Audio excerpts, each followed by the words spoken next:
Hi hello नमस्कार आदाब सत श्री अकाल। आशा ना पूर्ण विश्वास से अच्छे होंगे, स्वस्थ होंगे, मस्त होंगे और अपनी पढ़ाई कर रहे होंगे। जी हाँ दोस्तों, आइए आप सभी को स्वागत है शशि सीट प्रैक्टिस में। जैसा कि आपको पता है, यहाँ पे प्रतिदिन शाम में 5 बजे सीट प्रैक्टिस के माध्यम से बिहार पुलिस का सबसे बेहतरीन सीटों में से एक को हम लोग कर रहे हैं रिवीजन। मैं आपको बता दूं दोस्त, यह जो टेस्ट है ईडू ई गुरुकुल का है और यह बिहार पुलिस का सबसे बेहतरीन सीटों में से एक है, एकदम अकॉर्डिंग टू सिलेबस, और इसी लेवल का बिहार पुलिस में पूछा जाता है, जो आपको राकेश सर द्वारा संचालित किया जाता है। अगर आपको चाहिए इस क्लास का पीडीएफ तो जाइएगा, इसी वीडियो के नीचे डिस्क्रिप्शन है, टेलीग्राम का लिंक दिया हुआ है। उसी लिंक से आपको टेलीग्राम को ज्वाइन करना है और कमेंट के माध्यम से आपको बताना है कि आपको किस क्लास का पीडीएफ चाहिए। फ्री ऑफ कॉस्ट यहाँ पे प्रोवाइड करा दिया जाएगा। तो चलिए इसी तकिया और कलाम के साथ, कि न थके हैं पाँव और न मैंने हिम्मत हारी है, देखे हैं कई दौर मुश्किलों का, इसलिए आज भी सफर जारी है।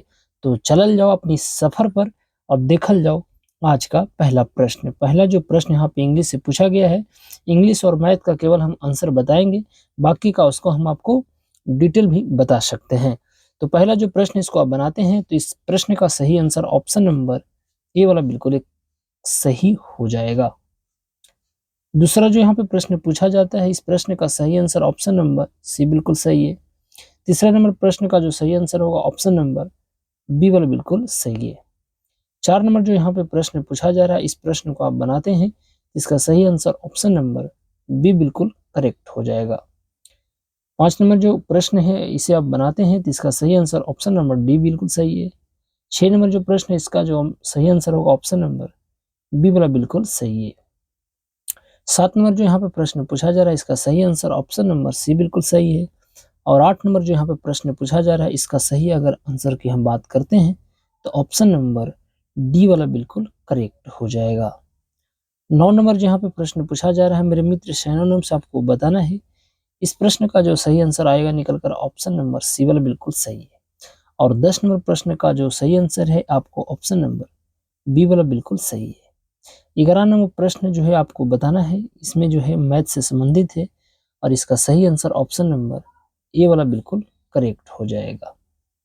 12 नंबर जो हमारा प्रश्न यहाँ पे आएगा और आप इस प्रश्न को बनाइएगा, और इस प्रश्न का जो सही आंसर निकल कर आएगा वह ऑप्शन नंबर डी वाला बिल्कुल सही है। यानी कहने का मतलब है मेरे दोस्त, इसका जो है आंकड़ा जो है ना वह अपर्याप्त है, यानी ऑप्शन नंबर डी वाला बिल्कुल करेक्ट हो जाएगा। 13 नंबर जो प्रश्न इससे आप बनाते हैं, तो इसका सही आंसर ऑप्शन नंबर ए बिल्कुल सही हो जाएगा। और 14 नंबर जो प्रश्न इसे आप बनाते हैं, तो इसका सही आंसर ऑप्शन नंबर डी बिल्कुल सही है। 15 नंबर जो है आपको एडवांस आपको दिखाई दे रहा है, बड़ा सिंपल सा प्रश्न है, इसको आप बनाते हैं, तो इसका सही आंसर ऑप्शन नंबर बी बिल्कुल सही है। 16 नंबर जो यहाँ पे प्रश्न दिया गया है वह मैथ से संबंधित है और इसका सही आंसर ऑप्शन नंबर बी वाला बिल्कुल करेक्ट हो जाएगा। 16 के बाद आएगा हमारा प्रश्न संख्या 17। 17 का सही आंसर ऑप्शन नंबर डी बिल्कुल करेक्ट हो जाएगा। 18 नंबर प्रश्न को आप आराम से देख लीजिए और इसे आप जब बनाइएगा, इसका सही आंसर जो निकल कर आएगा यहाँ पे ऑप्शन नंबर ए वाला बिल्कुल करेक्ट हो जाएगा जी। और 19 नंबर जो यहाँ पे प्रश्न है बड़ा सिंपल सा है, ये आपको पता है चल रहा है, यह साधारण ब्याज से संबंधित है और इसका सही आंसर ऑप्शन नंबर बी यानी 5% वाला बिल्कुल करेक्ट हो जाएगा। और मैथ का यह जो अंतिम प्रश्न है और आप इसे बनाते हैं, तो इसका सही आंसर 11 दिन अर्थात ए वाला बिल्कुल करेक्ट हो जाएगा। अब हमारा यहाँ से चालू होता है जीके और जीएस, और यही सबसे इम्पोर्टेंट है। प्रश्न जो पूछा जा रहा है कि किसी धातु की अधिकतम चाल कितनी हो सकती है। आपको पता है कि धातु की अधिकतम चाल उतनी होती है जितनी प्रकाश की चाल होती है। आपको पता है 3 × 10⁸ मीटर पर सेकंड। तो ऑप्शन नंबर डी वाला बिल्कुल करेक्ट हो जाएगा। दाब बढ़ाने पर बर्फ का जो गलांक है ना वह आपको घटता है, तो ऑप्शन नंबर ए वाला बिल्कुल करेक्ट हो जाएगा। अच्छी प्रतिरोध कुंडलियां होती है, तो यह जो बना होता है वह चांदी का होता है, तो सी बिल्कुल यहाँ पे करेक्ट हो जाएगा। और बल का एशय मात्रक क्या होता है, देखिए बल का एशय मात्रक जो है आपको न्यूटन होता है, तो ऑप्शन नंबर ए बिल्कुल सही है। और बाकी बल का जो है सीजीएस पद्धति में आपको जो होता है, आपको डायन भी होता है, अग्र होता है 10⁻1, अग्र बराबर 10⁻, आपको 7 अग्र भी देखने को मिलेगा। जूल जो है पता है कि ऊर्जा का इकाई है, तो काफी प्रश्न यहाँ से आपको देखने को मिलेगा। किसी रेडियो सक्रिय वस्तु से उत्सर्जित अल्फा किरणें है, तो जो अल्फा किरणें होती है ना दोस्त, वह हीलियम नाभिक होती है, तो सी बिल्कुल यहाँ पे करेक्ट है। ग्रहों को उनकी कक्षा में बांधे रखने वाले बल को क्या कहते हैं, तो गुरुत्वीय बल होना चाहिए। ऑप्शन में आपको देखने को यहाँ पे जरूर मिलेगा, क्योंकि अगर गुरुत्वाकर्षण के कारण ही आपको यह बंधा रहता है तो आपको सी बिल्कुल करेक्ट हो जाएगा जी। अगला जो यहाँ पे प्रश्न पूछा जा रहा है, मैं इसे थोड़ा सा बड़ा करता हूँ। यहाँ जो प्रश्न है कि बैंकिंग के क्षेत्र में प्रसिद्ध CBS संकेत जो है वह समूह में सी का अर्थ क्या होता है, तो सी का अर्थ होता है यहाँ पे कोर होता है, तो ये बिल्कुल करेक्ट हो जाएगा। निम्नलिखित किस अर्थशास्त्री को नोबेल पुरस्कार से सम्मानित किया जा सका, वही भारत के अमर्त्य सेन 1900 आपको पता है कि 90 में प्रोफेसर अमर्त्य सेन को यह आपको नोबेल पुरस्कार दिया गया था, तो बी बिल्कुल करेक्ट है।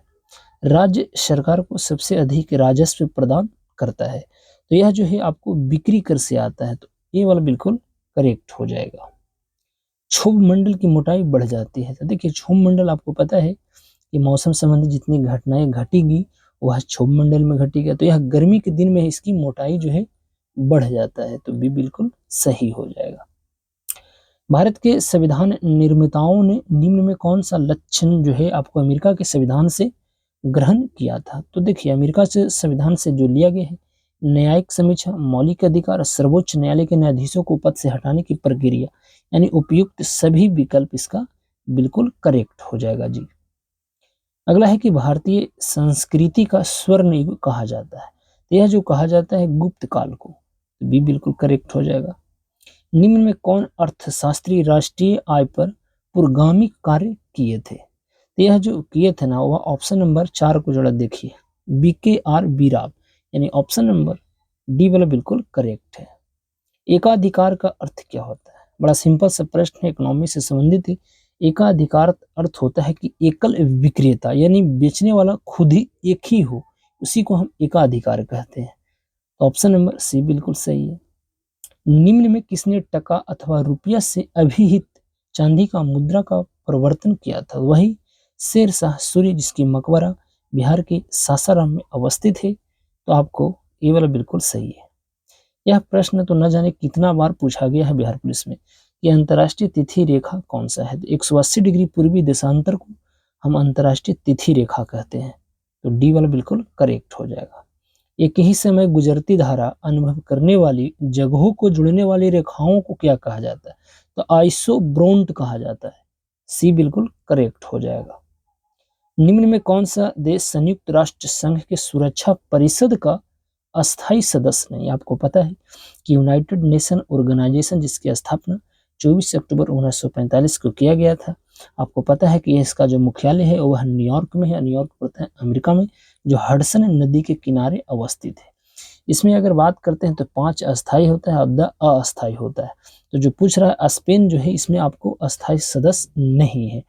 चीन है, आपको चीन है, फ्रांस है, आपको ब्रिटेन है, और एक रसिया हो जाएगा, तो ऑप्शन नंबर यहाँ पे डी वाला बिल्कुल करेक्ट हो जाएगा। कोणार्क मंदिर के देवता, आपको पता है कोणार्क मंदिर को ही जो है ब्लैक पैगोडा के नाम से जाना जाता है, और यह उड़ीसा में अवस्थित है, और सूर्य वंश आपको गंग वंश के संस्थापक नरसिंहदेव प्रथम द्वारा बनाया गया था, यह सूर्य देवता को समर्पित है, तो यह जो है आपको ये वाला बिल्कुल सही है। मिट्टी और पत्थर के टुकड़ों का पहाड़ी के तल की और गमन करना कहलाता है, मृदा अपरदन कहलाता है, ये बिल्कुल सही है। नर्मदा और ताप्ती नदियां द्वारा जो घिरे होते हैं ना, वह आपको सतपुड़ा पर्वत होना चाहिए, यहाँ पे ऑप्शन में आपको शायद देखने को मिलेगा, बिल्कुल सतपुड़ा है, तो ऑप्शन नंबर बी बिल्कुल करेक्ट हो जाएगा जी। भारत सरकार द्वारा प्रयोग में आने वाला शक संवत किसने प्रारंभ किया, तो वही आपको पता है कनिक्स ने आपको प्रारंभ किया था, आपको 78 आपको ईस्वी वाला, तो ऑप्शन नंबर ये वाला बिल्कुल सही है। आर्किपेलागो का आशय क्या है, तो आर्किपेलागो जो है ना एक तरह से द्वीप है, तो बी बिल्कुल करेक्ट है। कौन सी ग्रैंड स्लैम टेनिस चैंपियनशिप घास के मैदान पर खेली जाती है, आपको पता है कि 4 को ग्रैंड स्लैम होता है। देखिए मैं आपको बताता हूँ, ऑस्ट्रेलियन ओपन और आपको यूएस ओपन, यह दोनों जो होता है वह हार्ड कोर्ट पर होता है। फ्रेंच जो होता है वह मिट्टी पर होता है और विंबलडन जो हमारा होता है वह आपको घास पे होता है। तो ऑप्शन नंबर आपको बी वाला बिल्कुल करेक्ट हो जाएगा। भारतीय संविधान का कौन सा अनुच्छेद राज्य सरकार को ग्राम पंचायत के गठन का निर्देश देता है? तो आर्टिकल 40 बड़ा सिंपल सा प्रश्न है, तो ये बिल्कुल सही है। पोलियो के टीके की खोज किसने की थी? तो यह किया था आपको यहाँ पे हो जाएगा जॉन साल का। ऑप्शन नंबर बी बिल्कुल सही है। निम्नलिखित में से किस पौधों में फूल नहीं लगते? फूल नहीं लगते, गुल्लर में तो लगते मगर दिखाई ही नहीं देते, तो यहाँ पे ऑप्शन के अनुसार फर्न हो जाएगा, डी बिल्कुल सही। एक स्वस्थ व्यक्ति का रक्तचाप जो होता है ना वह 120/80 होता है। ऑप्शन नंबर बी वाला बिल्कुल सही है। अगला जो यहाँ पे प्रश्न है कि कार के देखिए दृश्य अवलोकन के लिए किस प्रकार के शीशे का प्रयोग किया जाता है? तो इससे दर्पण में जो होगा ना वह उत्तल दर्पण होगा। यहाँ पे कौन होगा? उत्तल दर्पण वाला होगा। तो ऑप्शन में आपको देखने को मिलेगा उत्तल दर्पण, ऑप्शन नंबर सी वाला बिल्कुल सही है। और हेडलाइट में जो होता है वह अवतल दर्पण लगा हुआ रहता है। मानव शरीर में रक्त का थक्का किस विटामिन से जमता है? तो वही आपको विटामिन के वाला बिल्कुल करेक्ट हो जाएगा। बीसीजी का टीका नवजात शिशु को कितने दिनों के भीतर लगना चाहिए? देखिए बीसीजी का टीका जो है जन्म के 7 दिन के अंदर आपको लगा देना चाहिए, तो बी बिल्कुल करेक्ट है। पादप कोशिका जो है जंतु कोशिकाओं से किस प्रकार भिन्न है? बिल्कुल, पादप के मतलब होता है पेड़ पौधा और जीव का मतलब होता है जीव जंतु। तो पादप में जो होता है वह आपको क्या होता है? कोशिका भित्ति होती है, परंतु जीव में नहीं होता। यही कारण है जो आपको दिखाई दे रहा है, तो बी बिल्कुल करेक्ट हो जाएगा। मानव शरीर में पाचन का अधिकांश भाग किस अंग में संपन्न होता है? तो छोटी आंत में। परंतु मैं अगर पूछूं कि जल का अवशोषण कहाँ होता है, तो बड़ी आंत में होता है। इसे आप जरूर याद रखिएगा। मानव शरीर में क्रोमोसोम की संख्या कितना है? 46 है, यानी 23 जोड़ी हो जाएगा। ऑप्शन नंबर बी बिल्कुल सही है। खाद्य संरक्षण जिसे हम फूड प्रोसेसिंग हेतु प्रयुक्त करते हैं, बेंजोइक एसिड को हम लोग प्रयोग करते हैं, तो डी वाला बिल्कुल करेक्ट हो जाएगा। किस द्रव को एकत्रित होने पर मांसपेशियां जो है थकान का अनुभव करने लगती है? लैक्टिक एसिड हो जाएगा, तो ये बिल्कुल करेक्ट हो जाएगा जी। 56 के बाद आएगा हमारा प्रश्न संख्या 57, और 57 नंबर जो प्रश्न यहाँ पे पूछा गया है कि अस्त होते समय सूर्य लाल दिखाई देता है। देखिए चाहे अस्त हो या सूर्योदय हो, वह अगर आपको लाल दिखाई देता है तो वह जो है प्रकाश के आपको परिकर्णन के कारण आपको दिखाई देता है, तो बी बिल्कुल करेक्ट हो जाएगा। निम्नलिखित में से कौन सा विटामिन हार्मोन कहा जाता है? देखिए हार्मोन जो होता है ना विटामिन डी होता है, क्योंकि आपको पता है जो हमारा सूर्य का प्रकाश होता है वह हमारे शरीर पर पड़ता है, तो कुछ हमारे बॉडी में जो है आपको रिएक्शन होता है और उससे जो है विटामिन डी बनता है, तो ऑप्शन नंबर डी वाला बिल्कुल करेक्ट है। सर्वाधिक क्रियाशील हैलोजन धातु पूछा, हैलोजन पूछा है, तो यहाँ पे फ्लोरीन वाला बिल्कुल करेक्ट हो जाएगा। मानव शरीर में ऑक्सीजन की आपूर्ति किसके माध्यम से होती है? तो लाल रक्त कोशिकाओं से होती है, तो ये बिल्कुल करेक्ट है। पृथ्वी तल से किसी वस्तु का पलायन वेग निम्नलिखित पर निर्भर करता है? बिल्कुल, यह जो है प्रक्षेपण किए जाने के स्थान के ऊपर निर्भर करता है, तो सी बिल्कुल करेक्ट है। जल का वाष्प में परिवर्तन होना एक तरह से अगर देखा जाए तो फिजिकल क्वांटिटी है, यानी भौतिक परिवर्तन है। प्राकृतिक रबर का बहुलक है, तो आइसोप्रीन। और सारे प्रश्न यह जो है आपको देखा जाए तो प्रीवियस ईयर का दिया हुआ है, तो ऑप्शन नंबर बी बिल्कुल सही है। गोदुग्ध में पीलेपन, तो पीलेपन आपको भी पता है कैरोटीन के कारण होता है, तो ऑप्शन नंबर आपको देखने को मिलेगा, तो सी बिल्कुल यहाँ पे करेक्ट हो जाएगा जी। डायनमो का कार्य क्या है? बिल्कुल सिंपल सा प्रश्न है कि डायनमो का जो कार्य है विद्युत ऊर्जा को यह यांत्रिक ऊर्जा में परिवर्तित कर देता है, तो ये बिल्कुल सही है। इस प्रश्न का कहने का मतलब है कि गंगा का उत्तरी जो मैदान है ना बिहार की कितने हिस्सा पर फैला हुआ है? तो 56980 वर्ग किलोमीटर, यानी ऑप्शन नंबर बी वाला बिल्कुल यहाँ पे करेक्ट हो जाएगा। अगला जो यहाँ पे प्रश्न पूछा जा रहा है कहता है कि पट्स किस प्रकार की स्थलाकृति को कहा जाता है? तो 67 नंबर प्रश्न का सही आंसर है ऑप्शन नंबर सी, सपाट चोटी के पठार को, तो सी वाला बिल्कुल सही है। उड़ीसा राज्य बिहार से कब अलग किया गया था और एक नया प्रांत बनाया गया था? 1936 में, जिसे हम उत्कल भी कहा जाता है। तो सी बिल्कुल सही है। बिहार में किसान सभा गठन की औपचारिक घोषणा कब हुई थी? बड़ा बेहतरीन प्रश्नों में से एक है और मुझे पता है कि इस प्रश्न का जवाब आपके पास नहीं होगा। तो 4 मार्च आपको 1928 को किया गया था। तो ऑप्शन नंबर बी बिल्कुल सही है। बहिष्कृत भारत पत्रिका किससे संबंधित था? यह जो संबंधित था बी आर अम्बेडकर यानी बाबा साहेब भीमराव अम्बेडकर जी का यह जो पत्रिका था। तो आपको डी वाला बिल्कुल करेक्ट है। 71वां जो प्रश्न है कि हिंदुस्तान सोशलिस्ट रिपब्लिकन एसोसिएशन की स्थापना किसने किए थे? यह करने वाले थे हमारा वीर भगत सिंह। तो ऑप्शन नंबर में वीर भगत सिंह को आपको दिखाई जरूर आपको देना चाहिए साहब। बिल्कुल ऑप्शन नंबर सी में आपको बिल्कुल भगत सिंह दिखाई दे रहा है। विदेश में प्रथम स्वतंत्र भारतीय सरकार किसने स्थापित किया था? यह जो किया गया था राजा महेंद्र प्रताप सिंह के द्वारा। तो डी बिल्कुल यहाँ पे करेक्ट हो जाएगा। यहाँ पे जो प्रश्न है कि T20 इंटरनेशनल क्रिकेट इतिहास में 7 विकेट लेने वाले पहले गेंदबाज कौन है? तो सयाजरुल इजात इद्रिस यानी ऑप्शन नंबर डी वाला बिल्कुल सही है। यहाँ पे जो प्रश्न कहता है कि एक दिवसीय जो क्रिकेट विश्व कप 2023 में हुआ था जिसने ऑस्ट्रेलिया ने जीत लिया था और उसी का ब्रांड एम्बेसडर किसको बनाया गया था? तो शाहरुख खान को बनाया गया था। बी बिल्कुल सही। विश्व जनसंख्या दिवस कब मनाया जाता है? 11 जुलाई को विश्व जनसंख्या दिवस मनाया जाता है। किसने हाल ही में गोल्डन पीकॉक पर्यावरण प्रबंधन पुरस्कार 2023 प्रदान किया गया था? यह जो है पुरस्कार अडानी ट्रांसमिशन लिमिटेड को दिया गया था। तो ए वाला बिल्कुल यहाँ पे करेक्ट हो जाएगा। अगला है कि लिथुआनिया में भारत के अगले राजदूत के रूप में किसे नियुक्त किया गया है? यह जो नियुक्त किया गया था वह देवस उत्तम को। तो बी बिल्कुल करेक्ट है। किसने हाल ही में national multi dimension poverty index जारी किया? तो यह जारी करने वाला हमारा एक आयोग है जिसे हम नीति आयोग कहते हैं। तो नीति आयोग जरूर आपको दिखाई देगा।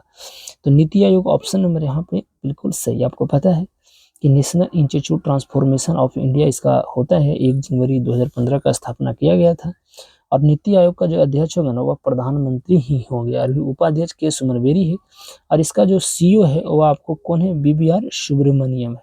आप इसे जरूर याद रखिएगा। अगला है कि आरबीआई ने किस ऑपरेटिव बैंक का लाइसेंस रद्द कर दिया था? तो यह जो रद्द कर दिया गया था वह हो जाएगा option number United Indian cooperative bank हो। तो बी वाला बिल्कुल सही है। विश्व क्रिकेट आपको यहाँ पे प्रश्न है कि विश्व क्रिकेट में लगातार 100 टेस्ट मैच खेलने वाले प्रथम गेंदबाज कौन बन गए हैं? तो यह जो बन गए हैं आपको Nathan Allen. Option number C वाला बिल्कुल करेक्ट है। क्रिकेट पिच पर प्रोपिंग जो होता है ना क्रीज और स्टंप के बीच की दूरी निम्नलिखित में से कितनी होती है? इसकी दूरी जो होती है वह लगभग 4 फीट होती है। तो डी बिल्कुल करेक्ट हो जाएगा। नेट वेस्ट ट्रॉफी किस खेल से संबंधित है? यह जो है आपको क्रिकेट से ही संबंधित है।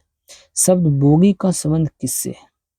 तो बोगी का अगर संबंध देखा जाए तो यह गोल्फ से हो जाएगा और एक होता है राइडर कप, ये भी आपको गोल्फ से संबंधित है। राष्ट्रीय उपभोक्ता आपको अधिकार दिवस कब मनाया जाता है? यह जो मनाया जाता है 24 दिसंबर को। 23 दिसंबर को क्या मनाया जाता है? तो किसान दिवस। 25 दिसंबर को क्या मनाया जाता है? सुशासन दिवस। तो ऑप्शन नंबर ए वाला बिल्कुल करेक्ट है। नौसेना दिवस कब मनाया जाता है? नौसेना दिवस मनाया जाता है 4 दिसंबर को मनाया जाता है। 15 जनवरी को आपको आर्मी डे जिसे हम सेना दिवस कहते हैं। 8 अक्टूबर को मनाया जाता है एयरफोर्स डे जिसे हम वायु दिवस कहते हैं। इसे आप जरूर याद रखिएगा। अंग्रेज राजदूत सर टॉमस रो निम्न में से किस मुगल शासक के काल में आए थे? यह हुमायूं होना चाहिए। तो ऑप्शन नंबर हम सी के साथ जाएंगे, हुमायूं बिल्कुल करेक्ट है। शाहजहां ने किस प्रसिद्ध इमारत का निर्माण करवाया था? शाहजहां तो बहुत सारी इमारतों का निर्माण करवाए थे परंतु जो ऑप्शन में देखते हैं क्या क्या है। दिल्ली का लाल किला ठीक है, जामा मस्जिद ये भी ठीक है, ताजमहल ये भी ठीक है, यानी उपयुक्त में से सभी विकल्प इसका सही है। भारत विभाजन का माउंटेन योजना निम्न में से किस मतलब कब घोषित किया गया था? 3 जून वाला यही तो प्रसिद्ध है, 3 जून 1947। अगला है कि वह अमेरिकी पत्रकार कौन था जो महात्मा गांधी के साथ भारत छोड़ो आंदोलन के दौरान उनके साथ आपको आए थे। तो लुई फिशर वाला बिल्कुल सही है, यानी 89 का हम बी वाला बिल्कुल करेक्ट है। 90 नंबर जो प्रश्न है कि अल हिलाल समाचार पत्र का संस्थापक कौन थे, तो वही मौलाना Abdul Kalam Azad. Option number D वाला बिल्कुल सही है। दुनिया के तमाम झगड़ों की जड़ क्या है, देखिए धर्म ही सबसे बड़ा जड़ है, तो हम बी बिल्कुल करेक्ट है। मानवीय मूल्यों के महत्व के प्रति जागरूकता उत्पन्न करने वाला एकमात्र साधन क्या है, तो एकमात्र साधन जो है वह आपको शिक्षा हो जाएगा। तो 92 का क्या होना चाहिए, बिल्कुल शिक्षा, जिसे हम एजुकेशन कहते हैं, तो ये बिल्कुल सही है। यहाँ पे कहता है निम्नलिखित शब्द का आपको स्त्रीलिंग रूप बताना है। देखिए कवि का जो स्त्रीलिंग हो जाएगा कवित्री हो जाएगा, तो कवित्री जो है ना एक भी हमको नहीं सही दिखाई दे रहा है, तो आप इसको सही कर लीजिएगा। अगला है कि निम्नलिखित में पुल्लिंग शब्द को आपको बताना है। चिड़िया शब्द का बहुवचन चिड़ियाएं हो जाएगा। अगला जो शब्द है कि शब्दों के शुद्ध रूप का चयन कीजिए। यहाँ पे धन्यवाद बिल्कुल सही है, ए और सी दोनों यहाँ पे करेक्ट हो जाएगा। 95 के बाद आएगा 96। यहाँ पे कहता है मुहावरा का सही अर्थ आपको बताना है। आंखें बिछाना, आंखें बिछाना का मतलब होता है बहुत आदर करना, यानी ऑप्शन नंबर बी वाला बिल्कुल सही है। उंगली उठाना, उंगली उठाना आपको भी पता है, मुझे भी पता है, इसका मतलब होता है किसी पर हम अन्यायवश दोष लगाना, यानी डी बिल्कुल सही है। वाक्यांश के लिए सही को ढूंढिए। परीक्षा लेने वाला क्या कहलाता है, देने वाला तो आपको परीक्षार्थी कहलाता है, परंतु लेने वाला परीक्षक कहलाता है, यानी बी वाला बिल्कुल करेक्ट हो जाएगा। 99 नंबर जो प्रश्न है यहाँ पे विलोम बताना है।